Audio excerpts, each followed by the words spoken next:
दिल्ली की सत्ता से बाहर होने के बाद आम आदमी पार्टी की चिंता लगातार बढ़ती जा रही है। अब एमसीडी में भी आम आदमी पार्टी साफ हो गई है। वहीं दिल्ली से बुढ़िया बिस्तर सिमटने के बाद आम आदमी पार्टी अब दूसरे राज्यों पर फोकस कर रही है। अरविंद केजरीवाल अब पंजाब में ज्यादा समय बिता रहे हैं। वो कोशिश कर रहे हैं कि पंजाब में सत्ता हाथ से न जाए। वहीं दिल्ली में पार्टी के दूसरे नेता अब फिर से बीजेपी के खिलाफ मोर्चा खोलने की कोशिश कर रहे हैं, लेकिन पुलिस की कार्रवाई भी शुरू हो गई है। दर्शकों, दिल्ली के भीतर बीजेपी की रेखा सरकार लगातार बुलडोजर चला रही है।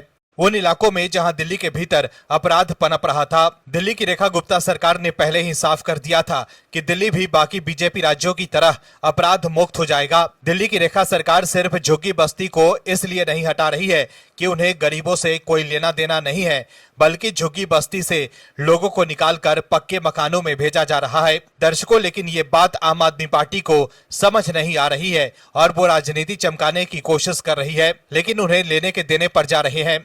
कैसे, बताते हैं आपको इस रिपोर्ट में। दरअसल दिल्ली आम आदमी पार्टी चीफ सौरभ भारद्वाज ने कहा कि बीजेपी सरकार के बुलडोजर का विरोध करने पर पूर्व विधायक अखिलेश प्रदीप त्रिपाठी पुलिस की हिरासत में लिए गए। उन्होंने कहा कि बीजेपी सरकार लगातार गरीबों के घरों पर बुलडोजर चला रही है। वहीं इस पर दिल्ली के पूर्व सीएम और आम आदमी पार्टी के राष्ट्रीय संयोजक अरविंद केजरीवाल ने कहा है कि आखिर बीजेपी चाहती क्या है?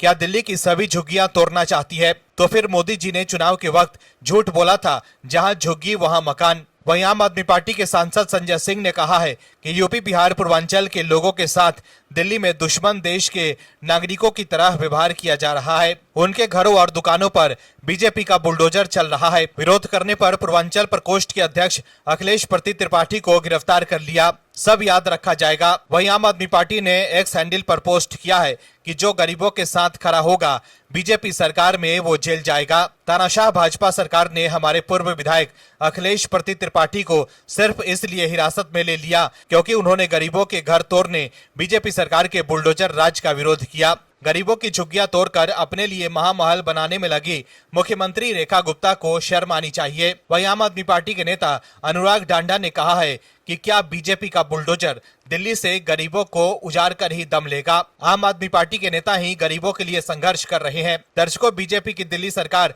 लगातार विकास के कार्य कर रही है, लेकिन आम आदमी पार्टी ये सब पचा नहीं पा रही है। आम आदमी पार्टी को लग रहा है कि गरीब लोग जो झुग्गी में रह रहे थे, अब वो पक्के घर में रहेंगे तो उनका वोट बैंक ही खत्म हो जाएगा। दिल्ली के झुग्गियों में रहने वाले काफी लोग आम आदमी पार्टी के वोटर्स माने जाते थे, लेकिन अब जब वो पक्के घर में रहने लगेंगे तो वो बीजेपी के वोटर बन जाएंगे। यही वजह है कि आम आदमी पार्टी में खलबली मच गई है। वहीं दिल्ली सरकार हर क्षेत्र में बढ़िया काम कर रही है। दिल्ली में अब सड़कें भी तेज रफ्तार से बन रहे हैं। वहीं दिल्ली में रेखा गुप्ता सरकार ने स्वास्थ्य सेवाओं को मजबूत करने की दिशा में एक बड़ा कदम उठाया है।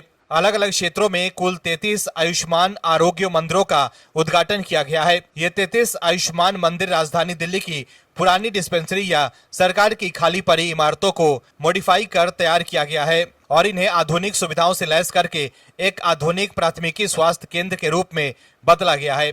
शालीमार बाग और 30 हजारी में सीएम रेखा गुप्ता ने आरोग्य मंदिर का उद्घाटन किया। वहीं दिल्ली के विकासपुरी विधानसभा क्षेत्र में बने आयुष्मान आरोग्य मंदिर का उद्घाटन दिल्ली के स्वास्थ्य मंत्री डॉक्टर पंकज सिंह ने किया। कुल मिलाकर देखें तो दिल्ली में अब काम बोल रहा है। Bureau report, OMH news.